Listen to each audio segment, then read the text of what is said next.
లూకాసు వార్త చూడండి 22వ అధ్యాయము.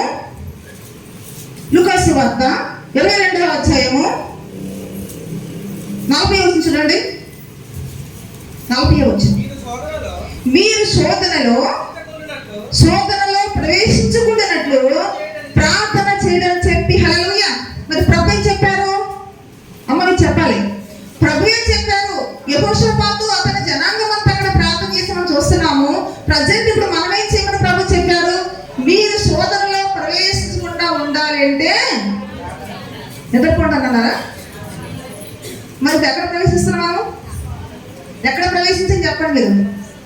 ఎందుకు ప్రవేశించాము? మాట వెనక, దేవుడు నడక, చెప్పిన మాట చేసినట్టు చేసే అనుభవం లేక, అందుకే శోధన వచ్చినప్పుడు మనం తత్తరిల్లిపోతాం. మనం ఎంత కూడా తట్టుకోలేము. మనం చిన్న రోగం తట్టుకోలేము, ఆర్థిక సమస్య తట్టుకోలేము, ఎవరిని ఏదైనా మాట తట్టు ఎంత రోషమో మనకి తెలియలేదు. కానీ వాక్యం చెప్తుంది, మీరు శోధనలో ప్రవేశించకుండా ఉండాలంటే మీరేం చెప్పమన్నా ప్రభు? ప్రార్థన చేయించకుండా చెప్పారా? అది కూడా ఆలోచిద్దాం. మీరు శోధనలో ప్రవేశం ఉండాలంటే వెళ్ళి ప్రార్థన చేయించుకోండి. ఇది మన అలవాటుది. ప్రభు చెప్పిన మాట అంటే మీరు ఏం చెప్పారంటే మీరు ప్రార్థన చేయాలి. మీరు ప్రార్థన చేస్తున్నావా? కాబట్టి అప్పుడు సహోదరుడా, యెహోషాపాతు జీవితంలో జరిగిన అద్భుతమైన కార్యాలు మన జీవితంలో ఎందుకు జరగలేదంటే ఇదిగో చూడండి. ఇప్పుడు 4 విషయాలు మనం ధ్యానం చేస్తున్నాము. కనీసం 4 ఏమేం చేస్తున్నామో మనమే పరిస్థితి చేసుకోవాలి ఈరోజు. ఇంకోటి ఇంకా 5 చూద్దాం చూడండి. 5 ఏంటంటే ఇక్కడ ప్రార్థన అయిన తర్వాత ఏం చూస్తున్న వాళ్ళని 20వ అధ్యాయము 11వ వచనం చూడండి. యూదావారందరూ తమ శిశువులతోనూ భార్యలతోనూ పిల్లలతోనూ యెహోవా సన్నిధి నిలవబడిరి. హల్లెలూయా. ఇది చాలా అద్భుతమైన మాట ప్రియులారా. ఇక్కడ ఎవరెవరు వచ్చారంటే చెప్పండి. దేవుని మందిరానికి, సమాజం కూడుకుంటూ ప్రార్థన చేస్తానికి ఎవరెవరు వచ్చారంటే ఉపవాసం ఉండటానికి యవ్వనస్తులు, లేకపోతే భార్యలు, లేకపోతే భర్తలు, లేకపోతే మామూలుగానే ఉన్న వాళ్ళు వచ్చారనుకుంటారా? ఎవరు వచ్చారట?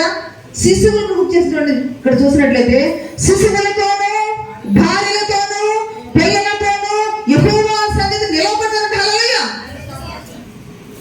ఇప్పుడు చెప్పండి, మీరు దీనికి సమాధానం మీరే చెప్పాలి.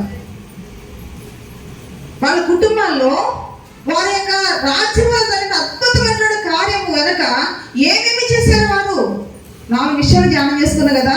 5వ చూసినట్లయితే ఎవరెవరు వచ్చారట? కుటుంబంలో ఇళ్ళగాడు ఒక్కరు లేరంటండి. మనమైతే ఫంక్షన్ అయితే అందరూ వెళ్ళిపోతాం, లేదా చుట్టాలు అయితే అందరూ వెళ్ళిపోతాం. మరి ఈ మధ్య సినిమాలకి వెళ్ళిన దేవతగారి సినిమాలకి అయితే మాత్రం అందరూ వెళ్ళిపోతాం. సరదాగా షికారులకి అందరూ వెళ్ళిపోతాం. మందిరానికి వచ్చిన ఒక్కొక్కరే వస్తాం. అది కూడా ఎప్పుడో. ఎందుకు ఈ దరిద్రాలు తెలుసా? చెప్పండి మీరు. ఎందుకు ఈ కష్టాలు? ఎందుకు ఈ మనశ్శాంతాన్ని బతుకుతూ మనకు ప్రియారా? అర్థమవుతుందా మీకు? నేను చెప్పనక్కల మీకు అర్థమైపోయింది. ఇక్కడ ఒక్కొక్కరు లిమిట్ అనమాట. ఈ వారం వెళ్తున్నా వచ్చావు, నేను వెళ్తాను, ఈ పని చూసుకో. లేదా వాళ్ళు వచ్చే పరిస్థితి ఉండి కూడా రారు, ఇంటికాడ ఉంటారు.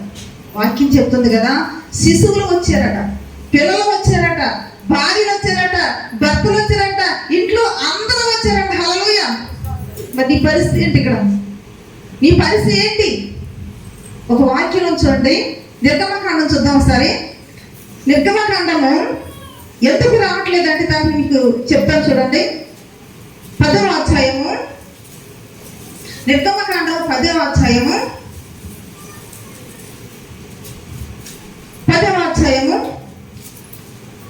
8వ వచనం చదువుకుందాం. 8వ వచనం.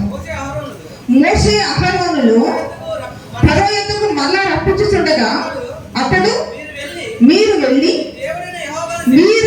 మీ దేవుడైన యెహోవాను సేవించుడి. ఇక్కడ చూడండి, దేవాతి దేవుడు ఇశ్రాయేలు ప్రజలను బయటకు తీసుకురావడం కొరకు ఎన్నో సూచనలు చేసిన సరే ఈ ఫరో హృదయం కట్టుపరుచుకుంటూ వాళ్ళు బయటకు పంపించేవాడు కదట. ఇంకా శ్రమలు వచ్చినప్పుడు ఒక మాట అనుకుంటాడంట, ఈడు మనకు ఒక ఉరిగా ఉన్నాడు. ఎవరు? 7వ వచనం చూడండి, చక్కని మాట. అప్పుడు ఫరో సేవకులు అతను చూసి ఎన్నాళ్ళ వరకు వీడు మనకు ఉరిగా ఉండదు. ఎవరంట ఉరిగా ఉన్నాడు చెప్పండి? ఐగుప్తు దేశంలో ఉన్న ప్రజలకు ఫరో రాజుకి సైన్యానికి ఇప్పుడు మోషే ఎలా ఉన్నాడు అంటే ఉరిగా ఉన్నాడు. అంటే నేనేమంటానంటే ఫరో యొక్క స్థానంలో సాతాను పెడతాం. సాతానికి ఇప్పుడు ఎలా ఉన్నాడు చెప్పండి? మోషే ఉరిగా ఉన్నాడు. ఒక విశ్వాసి అపవాదికి ఎలా ఉండాలి తెలుసా? పేరు మీద కూర్చున్నట్టు ఉండాలి. హల్లెలూయా. ఉరిగా ఉండాలి. అబ్బో నిన్ను చూస్తే ఎంత సంతోషమో సాతానికి, నేను చూస్తే ఎంత ఆనందమో సాతానికి, ఎంతగా ఆనందపడిపోతాడు. ఇక్కడ మోషేను చూసినప్పుడు ఫరో ఏమంటున్నాడు చెప్పండి? ఫరో సేవకులు, ఈడు మనకి ఉరిగా తగులుకున్నాడు కాబట్టి ఏదో ఒక రకంగా నీవు బయటికి పంపించి వాళ్ళని ఆరాధన చేసుకున్నాను ఎందుకు వస్తున్నాడు అని చెప్పేసి అంటున్నప్పుడు ఏం జరిగిందంటే అప్పుడు ఇప్పుడు చదవండి. మోషే అహరోనులు ఫరో ఎందుకు మళ్ళా రప్పించబడగా అతడు మీరు వెళ్ళి మీ దేవుడైన యెహోవాను సేవించింది. మీరు వెళ్ళండి, మీకు కావాల్సిన ఇదే కదా, దేవుని ఆరాధిస్తారే కదా, మీరు ఎంత ఏడుస్తున్నారు, వెళ్ళండి, వెళ్ళి ఆరాధన చేసుకుని రండి, దేవుని సేవించుకుని రండి. అయితే షరతులు పెడుతున్నాడు చూడండి. ఎవరికో కాదు, మనకే, మన కుటుంబాలు ఉన్నాయి ఇక్కడ చూడండి. సేవించుడి. అందుకు ఎవరు వెళ్తారు? ఎవరే దీనికి ఎందుకు చెప్పండి? వెళ్ళమన్నాడు, ఆరాధన చేస్తానికి వెళ్ళండి అన్నాడు, సేవిస్తానికి వెళ్ళమన్నాడు. ఎవరు ఈ పదవికి ఎందుకు? సాతాను కూడా అంతే ప్రియులారా. మనం ఎవరెవరు వెళ్తామా చర్చికి? ఎవరెవరు ప్రార్థనకి వెళ్తున్నారా? ఎవరెవరు ఆరాధన చేస్తే వెళ్తున్నారా? అంటే టార్గెట్ అది నీకు తెలియట్లేదు అసలు. నీ కుటుంబంలో ఉన్నటువంటి నీ వారి పట్ల సాతాను టార్గెట్ ఎప్పుడు గమనించావా? ఇతను చర్చకు రావట్లేదంటే సాతాను యొక్క టార్గెట్ ఉంది, లేక చర్చకు రావట్లేదంటే అపవాది టార్గెట్ ఉంది, లేక నా పిల్లలు చర్చకి రాకుండా అలా బలాదుర్లో తిరుగుతున్నారంటే సాతాను టార్గెట్ ఉంది. ఎప్పుడు గమనించావా? కాబట్టి ప్రియులారా, ఎవరెవరు వెళ్తారు అని మోషేని ఎవరు అడుగుతున్నారట? ఫరో అడుగుతున్నట. అందుకు మోషే, అప్పుడు మోషే అంటున్నాడు కదా, మేము యెహోవాకు పండుగ ఆచరించాలి కనుక మా కుమారులను, మా కుమార్తెలను, మా మందలను, మా పశువులను వెంట పెట్టుకుని మా పిల్ల పెద్దలతో కూడా వెళ్తాము. హల్లెలూయా. ఏం చెప్పారండి? మేము పురుషులకు వెళ్తామండి, లేదా పిల్లలు ఉంటారు కానీ మా భార్య భర్తలను ఆరాధిస్తాము, మా మంద పశువులు కూడా ఎక్కడే ఉంటాయి అని అంటున్నాడా? ఏమన్నా చెప్పండి? ఎవరెవరు అంటారండి? మేము, మా భార్యలు, మా పిల్లలు, మా పెద్దలు, మా మందలు, మా పశువులు, మేమంతా వెళ్ళిపోవాలి, ఆరాధన చేస్తారు. హల్లెలూయా. ఎంత మంచి సమాధానం ప్రియులారా, ఎంత మంచి ప్రత్యుత్తరం ఇస్తున్నాడు, సమాధానం చెప్తున్నాడు ఇక్కడ ఫరోకి ప్రియులారా. అంటే దేవుని యొక్క ఉద్దేశం ఏంటంటే ఇంటిలో ప్రతి ఒక్కరు దేవుని కనపరచాలి, ఇంటిలో ప్రతి ఒక్కరు దేవుని ఆరాధించాలి, ఇంటిలో ప్రతి ఒక్కరు దేవుని సేవించాలి. ఇక్కడ యువత వారు చేసిన పని అదేనండి. ఏం చేశారట? శిశువులు, భార్యలు, పిన్నలు, పెద్దలు, పురుషులు అందరూ వచ్చారా లేదా? ఒక్కొక్కరు వచ్చారు కదా, చెప్పండి మీరు. అందరూ వచ్చారు. మరి మన పరిస్థితి ఏంటని అడుగుతున్నాను. ఇక్కడ అపవాది ఏమన్నాడంటే ఫరో ఏమన్నాడంటే ఇక్కడ మోషేతో ఎవరు వెళ్తారంటే ఎవరు వెళ్తారంటే మీ అంతా వెళ్తామని చెప్పేసి అంటున్నాడు. అప్పుడు ఫరో ఏం చెప్పాడు చూడండి. అందుకతడు యెహోవా మీకు తోడే ఉండినా నేను మిమ్మల్ని మీ పిల్లలు పాలిస్తానా? హల్లెలూయా. దేవుడు తోడు ఉంటాడా మీకు? ఎలా ఉంటాడు? నేను చూస్తాగా. మిమ్మల్ని ఏమంటున్నాడు ఇక్కడ? మీ పిల్లలు పాలిస్తాను అనుకుంటావా? మీ పిల్లలు వెళ్ళకూడదు. ఇప్పుడు చెప్పండి, ఇంటికాడ నీ పిల్లలు దేవుని యొక్క సన్నిధికి రాకుండా ఉన్నారంటే ఎవరు పోనివ్వలేదు దేవుని మందిరానికి? సాతాను కూడా పోనవట్లేదు. లేక నీ ఇంటి పెద్ద దేవుని యొక్క మందిరం కాకుండా ఇంట్లోనే ఉన్నాడంటే ఎవరు పోనివ్వట్లేదు? అపవాది పోనట్లేదు అనే విషయం తెలిసిందా నీకు? కాబట్టి ఇంక ఏమంటూ ఉన్నాడంటే మా కుమార్ చదవండి. అందుకతడు యెహోవా మీకు తోడై ఉండినా నేను మిమ్మల్ని మీ పిల్లలను పోనిచ్చదనా? అస్సలు పోనేమో, అస్సలు దేవుని ఆరాధనకి వెళ్ళనివ్వను. నా ప్రియ సహోదరి సహోదరుడా, కానీ విషయాన్ని గుర్తించిన యెహోషాపాతు అక్కడ యువత వారందరూ ఏం చేస్తారంటే ఒక్కరు కూడా ఇంట్లో ఉండకూడదు. ఈ సమస్య తీరిపోవాలి అంటే, దేవుడు మన పట్ల అద్భుత కార్యాలు చేయాలంటే, దేవుని యొక్క మందిరంలో తిరిగి మనం ఆనందించే వరకు ఉండాలంటే మొత్తం అందరూ వెళ్ళిపోతాం. హల్లెలూయా. మొత్తం అందరూ కలిసి దేవుని యొక్క మందిరానికి వెళ్దాము, అక్కడ ఆరాధన చేద్దాము, దేవుని సేవిద్దాము, దేవుని సహాయం కోసం ప్రార్థన చేద్దాం, మనం అందరూ వెళ్ళిపోతాం. హల్లెలూయా. కాబట్టి ఇక్కడ అన్నాడు కదా, అపవాది అంటూ ఉన్నాడంటే మీ పిల్లల్ని పోలిస్తానా? తర్వాత మీరు చదవండి. ఇదిగో మీరు దురాలోచన కలవారు. మనిషి దేవునికి దృష్టికి అనుకూలంగా ఆలోచించినట్లయితే, దేవుడు చెప్పిన మాట విన్నట్లయితే, దేవుడు చెప్పిన ఆజ్ఞ ప్రకారం నేను మందిరానికి వస్తే అది సాతానికి ఎలా ఉంటుంది తెలుసా? దురాలోచన ఉంటుందంట, చెడ్డ ఆలోచన ఉంటుందంట. మనం తీసుకునే ఆలోచనలు, మనం చెప్పే మాటలు అపవాదికి నచ్చవు. కాబట్టి అపవాది ప్రత్యేకంగా మీతో మాట్లాడు, ఏ పక్క వాళ్ళతోనో మాట్లాడుతుంది, ఏ పక్క వాళ్ళతోనో మాట్లాడుతుంది. ఏంటో నువ్వు వెళ్తే నువ్వు వెళ్ళొచ్చుగా, అతను ఎందుకు బేరం చేస్తావు? నువ్వు వెళ్తే వెళ్ళొచ్చుగా, ఆడుకునే పిల్లలు ఎందుకు ఇబ్బంది పెడతావు? నువ్వు వెళ్తే వెళ్ళొచ్చుగా, మీ భార్యకి ఇష్టం లేదుగా, నువ్వంతగా బలవంతం చేస్తావు. తాగివాళ్ళు తాగనివచ్చు కదా, తిరిగివాళ్ళు తిరగవచ్చు కదా, ఆడేవాళ్ళు ఆడవచ్చు కదా, ఆడేవాళ్ళు పాడవచ్చు కదా, మీకు ఎందుకు ఇబ్బంది పెడతారు? ఇదొక మాట చెప్తుంటారు పక్కన వాళ్ళు ఎవరు వచ్చి. అది మనకి ఎలా ఉంటుంది? వాళ్ళకి ఇంకా సపోర్ట్ చేసినట్టు ఉంటుంది. అర్థమవుతుందా ప్రియులారా? అందుకే ప్రభుత్వం మాట చెప్పారు, భూమి మీద నేను అగ్ని వేస్తాకు వచ్చాను. హల్లెలూయా. అందుకే ఏమంటున్నాడంటే ఇక్కడ ఏమన్నా చెప్పండి, ఇదిగో మీరు దురాలోచన కలవారు, పురుషులైన మీరు మాత్రం వెళ్ళి దేవుని సేవించండి, మగవాళ్ళ మాత్రం వెళ్ళనొద్దు. చూసారా, షరతులు పెడుతుంది.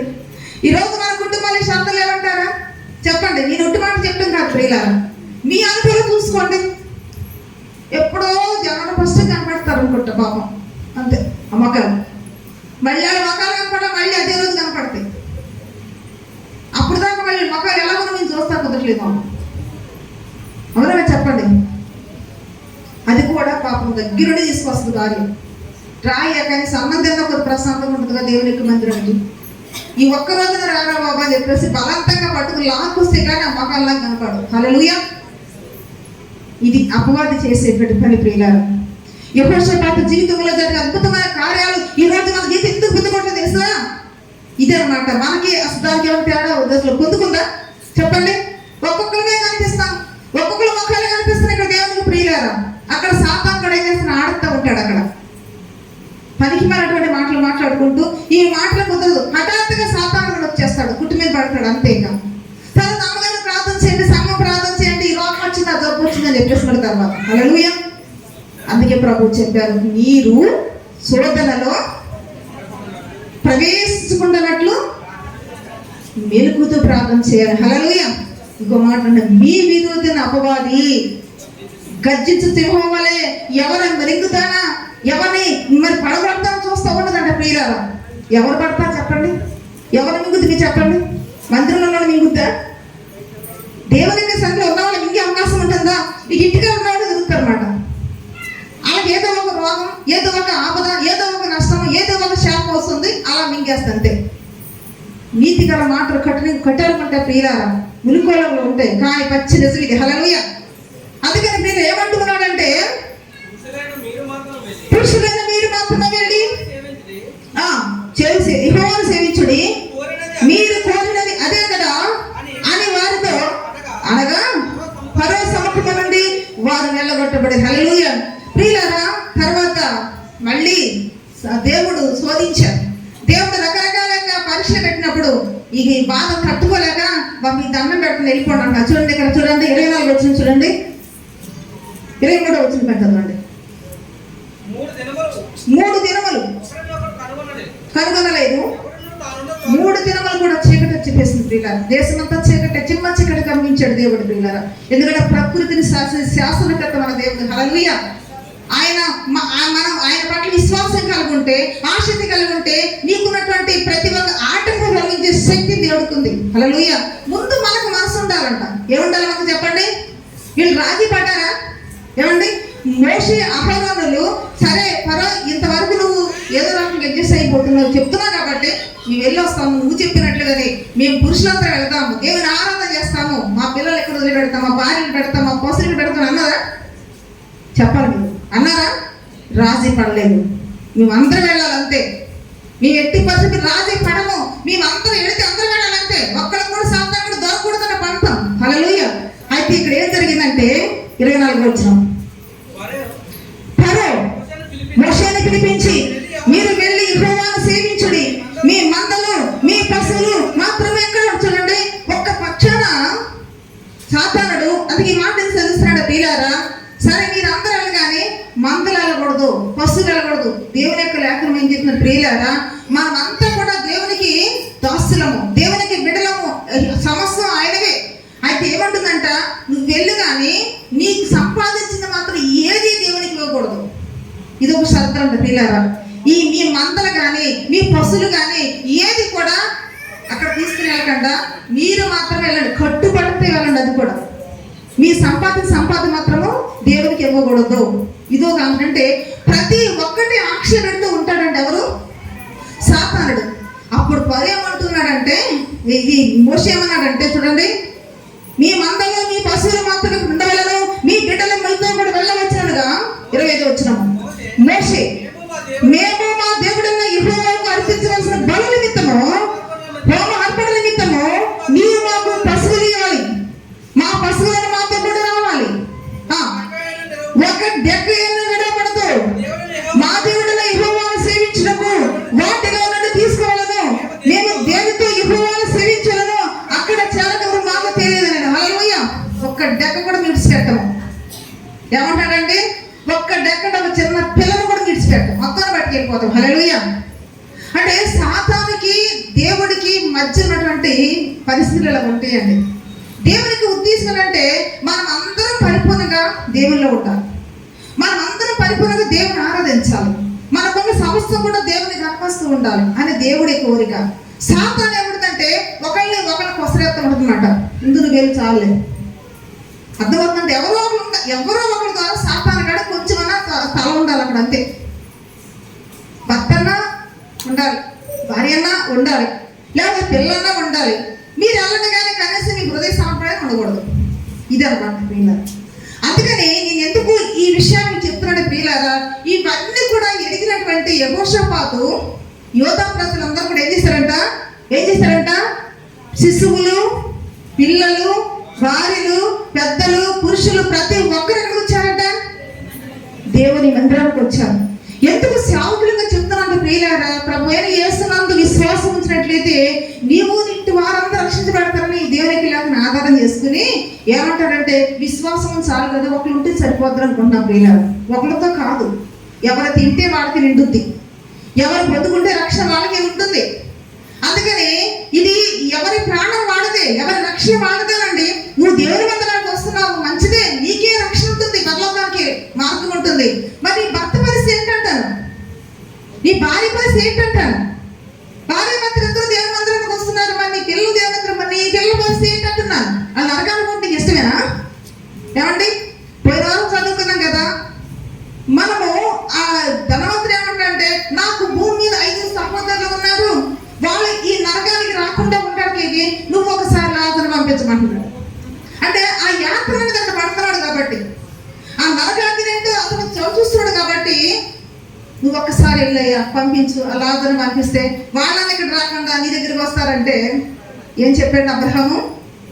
భూమి మీద మోషే ధర్మశాస్త్రం ప్రకటించే ప్రవక్తలు ఉన్నారు, వారి మాట వింటే ఇక్కడికి వస్తారు. హల్లెలూయా.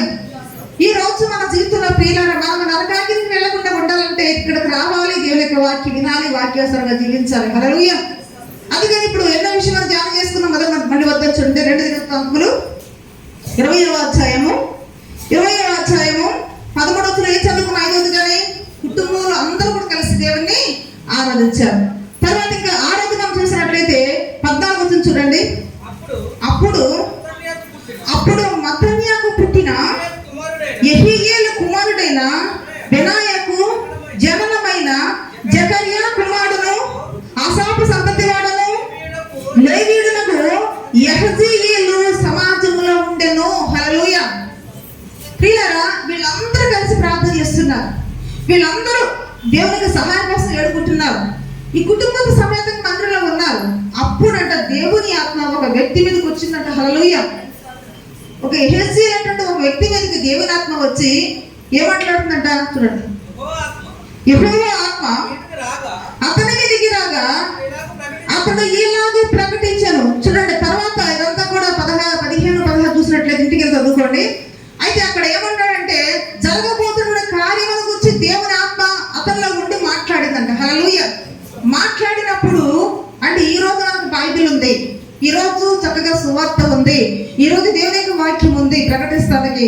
ఆ రోజు దేవుడు తన సేవకులతో తన ఆత్మను ఉంచి ప్రవచనం ద్వారా మాట్లాడేవారు. హల్లెలూయా. అయితే ఆ ప్రవచనము, ఆ ప్రవక్త చెప్పిన ప్రవచనం అందు వాళ్ళు ఏం కలిగి విశ్వాసం ఉంచినారు, చెప్పినటువంటి విషయాన్ని అంగీకరించినారు. ఇది వాస్తవం నమ్మారు ప్రియులారా. ఈ రోజు దేవుని మాట ఎంత మనం విశ్వాసం కలిగి ఉంటున్నాం పరిశీలన చేసుకోవాలి. ఒకవేళ అక్కడ ఈ యొక్క ప్రవర్తన మీదకి దేవుని ఆత్మ రాకపోతే జరగబోయే విషయం మీద వాళ్ళకి తెలిసేదా? వాళ్ళలో ఉన్నటువంటి ఆ యొక్క భయం అనేది పోయేదా? అంటే ఇక్కడ వాక్యం ఇక్కడ ఏం చెప్తుంటే, ఇక్కడ చూడండి 15వ వచనము ఇక్కడ చివరమాట చూసినట్లయితే, మీరు భయపడకుడి, జడేకుడి, ఈ యుద్ధము మీరు కాదు దేవుడే జరిగించిన. హల్లెలూయా. ఏమంటాడంటే ఇక్కడ మీరు భయపడాల్సిన అవసరం లేదు, మీరు జడవలసిన అవసరం లేదు, మీరు చేయవలసిన అవసరం లేదు. యుద్ధము మీ పక్షము చేసేది ఎవరో తెలుసా? దేవుడే. హల్లెలూయా. ప్రియులారా, దేవుడి వాక్యము తన దాసుల ద్వారా మనతో మాట్లాడుతున్నప్పుడు ఆ వాక్యం పట్ల మనం ఏం కలిగి ఉండాలి?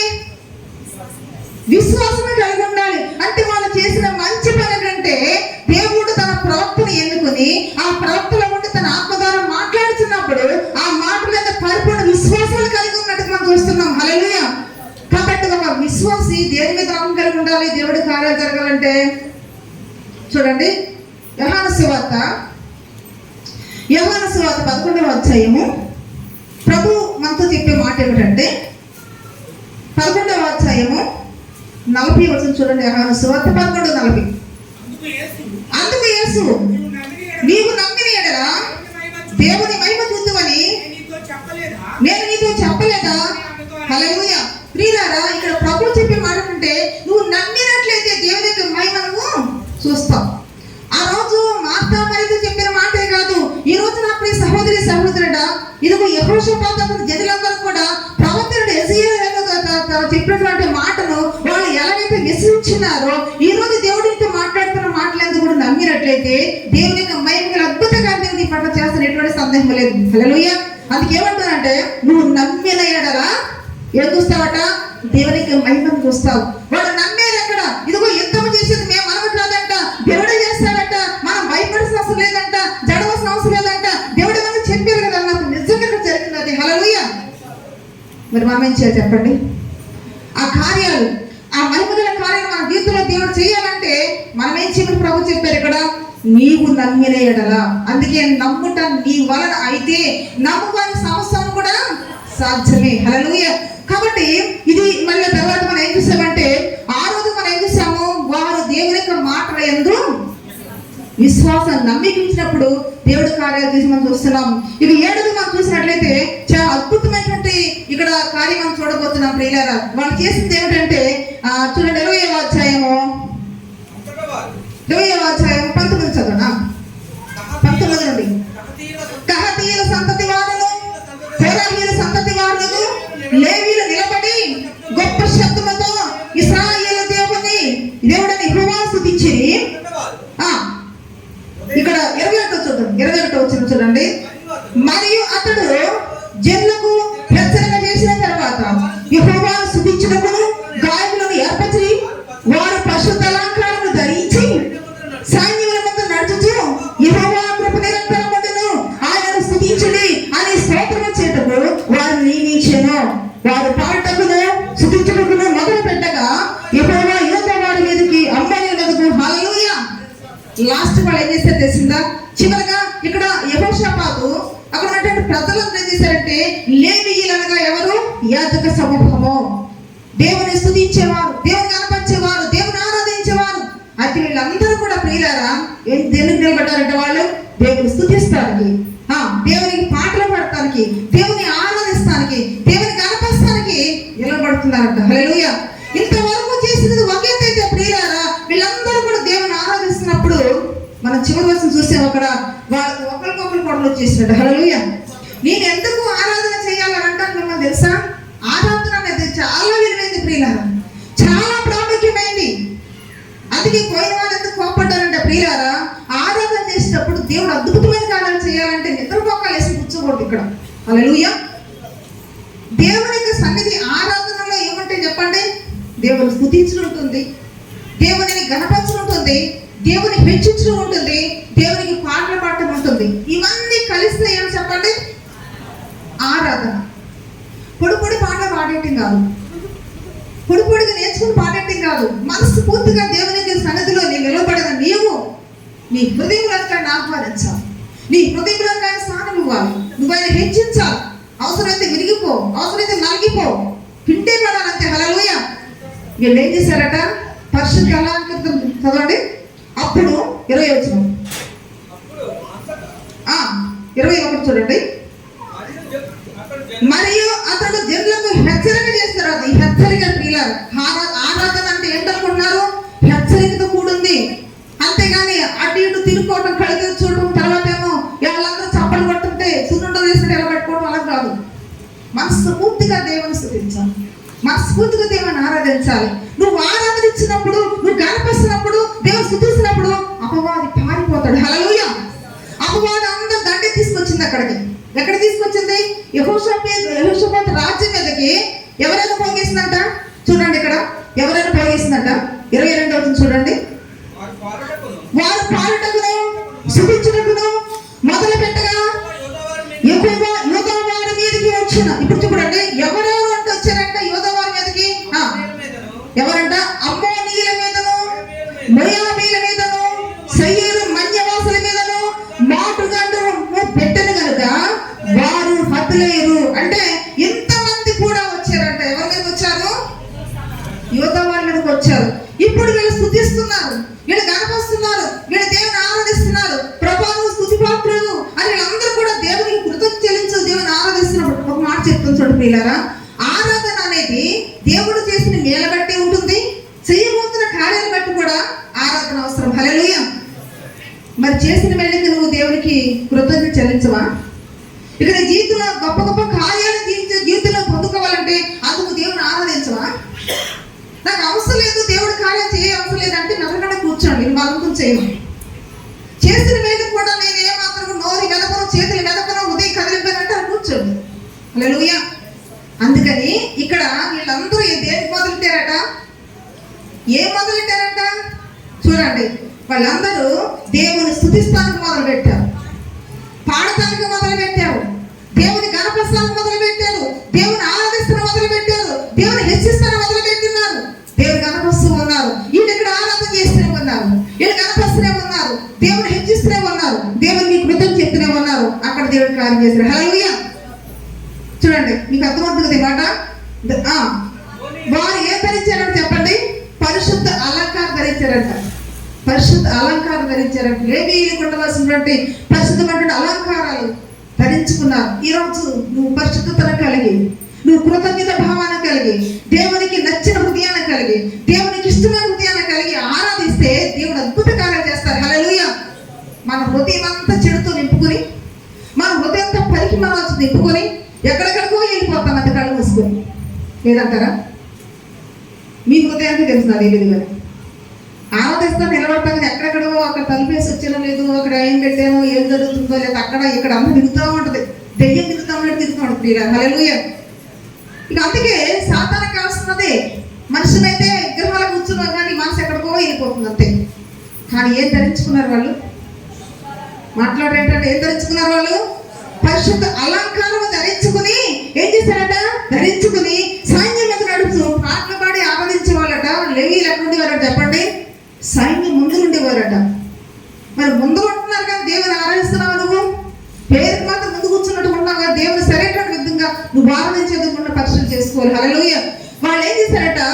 చూడండి, ముందు నడుచుతూ యెహోవా కృప నిరంతరం ఉండును, యెహోవా కృప నిరంతరం ఉండును, దేవుని స్తుతించండి, దేవుని ఆరాధించండి అంటారు. బాగా చేస్తాను. ప్రభా నా ఇల్లు కాపాడు, నా ఇల్లు కాపాడు, నా పిల్లలు కాపాడు. ఇది మన స్తుతి. ఎక్కడ లేని ప్రార్థన మందిరం గురించి చేస్తాండి, ఇంటికాడ చేస్తాను అది ఎన్ని కానీ గట్లాంటి ప్రార్థన చేస్తా చేయమంటాం ఒకసారి. కాబట్టి నేర్చుకోండి ప్రియులారా. మన జీవితంలోని నిత్యము దేవుడితో సహవాసం అనేది మనం కలిగిన వారు ఉండాలి. అప్పుడే దేవుడు మన కార్యాలు చేస్తారు. అయితే వీళ్ళు ఏం చేస్తారు? దేవుని స్తుతిస్తానికి ఎంత టైం తీసుకోవచ్చు కానీ అడగడానికి మాత్రం మనకి ఎక్కడే టైం అంతా కూడా. నువ్వు అడగాలనుకుంటే ఏకాంతంగా వచ్చి దేవుని మందిరానికి వచ్చి ఎవరు లేనప్పుడు వచ్చి ఈ బాధలంతా ఎల్లకొస్తావు, నీ కష్టాలన్నీ చెప్పుకో, నీకేం కావాలో అడుక్కో. కానీ ఇప్పుడు మనం ఏం చేయాలి చెప్పండి? స్తుతించాలి, ఇంకా దేవుణ్ణి హెచ్చించాలి, దేవుణ్ణి గణపరచాలి. ఆరాధన అంటేనే అది ప్రియులారా. అందుకే మన దేవుడు మన స్తుతుల మీద ఆశ్రయుడు ఉంటారట. ఎక్కడ స్థుతి ఉంటుందో, ఎక్కడ ఆరాధన ఉంటుందో, ఎక్కడ దేవుని గణపరిచే విధానం ఉంటుందో అక్కడ దేవుడు ఉంటాడు. ఉంటారు. హల్లెలూయా.